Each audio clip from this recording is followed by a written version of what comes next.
حضرت عبید بن رفاعہ رضی اللہ تعالی عنہ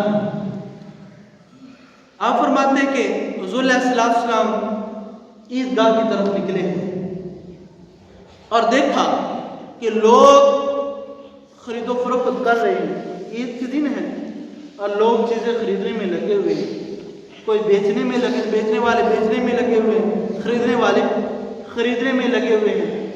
حضرت عبید بن رفاعہ کہتے کہ میں بھی حضور کے ساتھ ہوں۔ حضور نے ندا دی، اے تاجروں کے گروہ! سارے تاجر جو تھے، سارے بیچنے والے چیزیں جو تھے، وہ لوگ سارے متوجہ ہوئے، انہوں نے نگاہیں اور قدمیں حضور کی طرف موڑ دی۔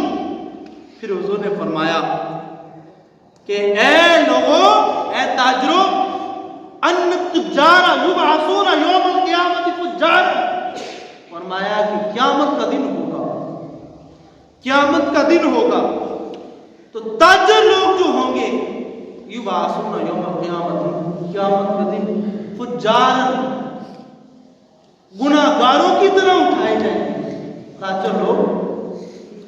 تاجر جو بظاہر اپنی روزی روٹی حلال اپنے طریقے سے کما رہا ہے اور پھر کہتا ہے کہ وہ گناہگار، گناہوں میں وہ نہیں پڑا، فرمایا کہ قیامت کے دن جو تاجر ہوگا اس کو قیامت کے دن گناہگاروں کی طرح اٹھایا جائے گا۔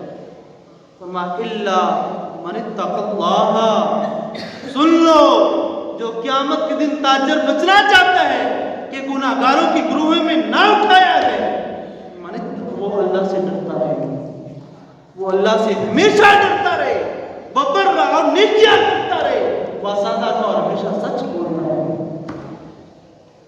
قیمت 50 روپے ہے، قسم بول کر کہتا ہے کہ مجھے یہ پیچھے سے ملی 200 روپے کی چیز ہے، جھوٹ بول کر وہ آگے چیز بھیج دیتا ہے۔